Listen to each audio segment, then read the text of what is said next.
No excuses. Chelsea simply have to get to the FA Cup final by beating Southampton on Sunday. Emerson Palmieri in contention to start again on the weekend, and Conte does confirm that going 3-5-2 with two proper strikers is an option for Sunday and for the future as well. Watch the whole video to find out about Antonio Conte's press conference, a little dig at Arsene Wenger and Arsenal by yours truly, and my lineup to face Southampton in the semi-final on Sunday.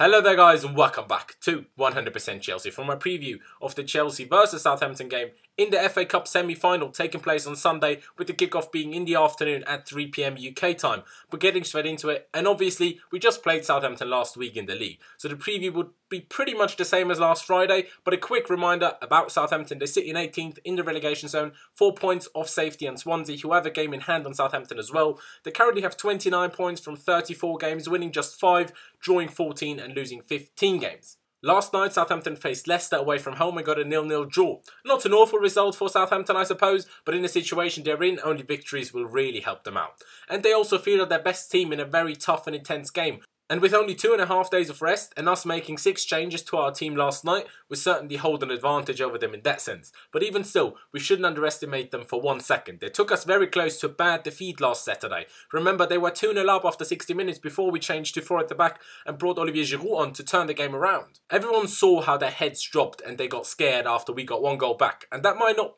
necessarily be the case in the FA Cup, because in the league they're fighting relegation and basically have everything to lose.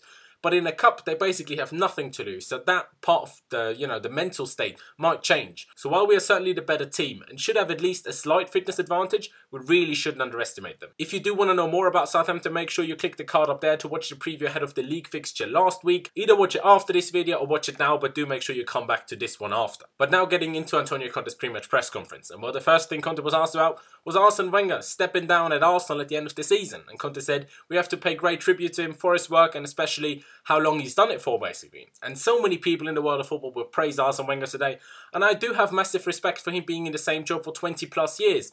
And even as a Chelsea fan, I want to thank Arsene Wenger for the memories. Especially the 6-0 at Stamford Bridge in your 1000th game in charge of Arsenal Football Club. Like those memories, those will stay with me forever. So thank you, Arsene Wenger. And I really just hope that he doesn't win the Europa League, because that will give me some more good memories, really. You might think that's a bit harsh, but there is enough praise for him today, and the little dig doesn't really harm anyone. And, everyone knows that it's impressive to stay at a club for 20 plus years, and especially the first 10 years, he's done a really good job there. No one can deny that. But over the last few years, he and the club have kind of become a meme. Even though we can't really speak, because they still might qualify for the Champions League. All right, we might do as well. You could argue catching up Spurs by 5 points is just about as difficult as beating Atletico Madrid over 2 legs.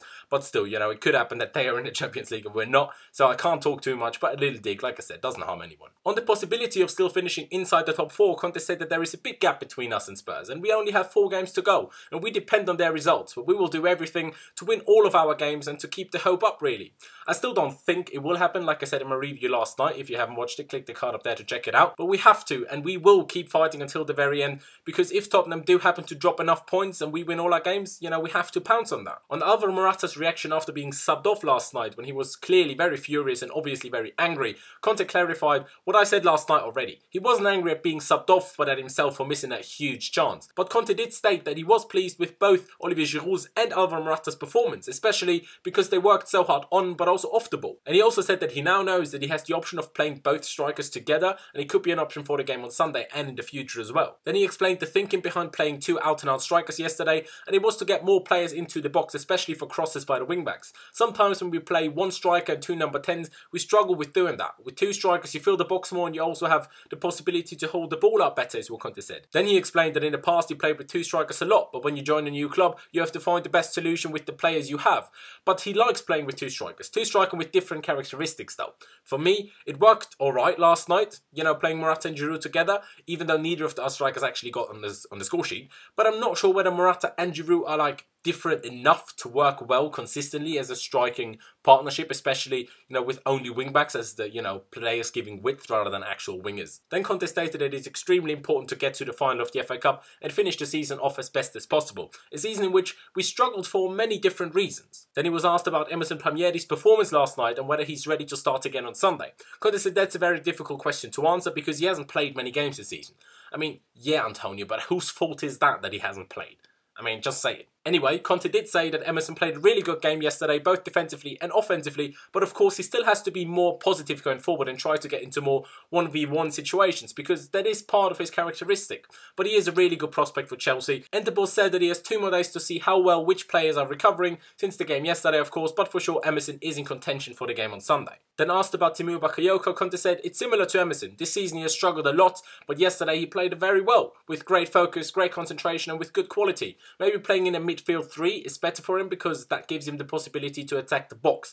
And Conte also praised Pedro's performance, who for the first time really played as a real midfielder and showed great quality and stamina, and Conte was seemingly quite impressed by that. But that was really it from Antonio Conte's press conference, and now getting to Chelsea and speaking about their lineup. And after the win at Burnley last night, there are certainly a few questions as to how we should line up on Sunday. First of all, the formation. We started with a 3-4-3 at Southampton and went 2-0 down, then changed to a 4 at the back and turned the game around completely.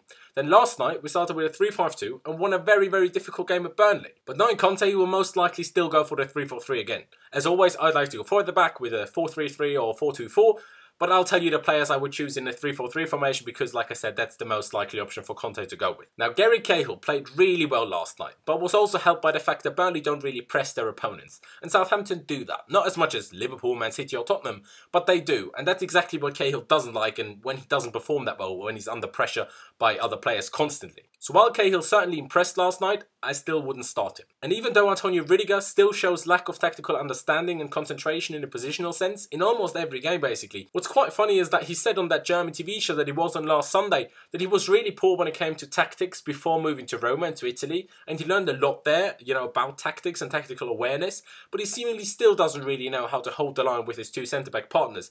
But he is a very good defender, especially on the ball as well, with very good passing. So I would start him and just hope that he keeps his concentration up and doesn't move out of position when he shouldn't. And the wing-backs are quite an easy one this time for me. It has to be Victor Moses and Emerson Palmieri, if Emerson is fit to play, his second game in 3 days. And he didn't look particularly tired when he came off last night, so I think he should be, fine, but obviously Conte and his staff will know better in that sense. But I just really hope he can and will start, because I just hate to see Zappacosta start the left wing-back, with of course Marcos Alonso obviously being suspended. I know I spoke a lot about Dusan Sterling starting as the right wing-back rather than Moses or Zappacosta, but Sterling just played the UEFA Youth League semi-final with the under-19s against Porto today, and the Chelsea youngsters are yet again through to the final after beating Porto 5-4 in a really tense penalty shootout. The boys took the lead early on, but then went 2-1 down before getting a late equaliser not long before the end of the 90 minutes. And in the shootout, goalkeeper Cummings certainly became the hero of the day, saving 3 penalties. Congrats to the boys, and if you want to watch the final, actually, it will take place on Monday afternoon at 4 PM UK time, if I'm not mistaken.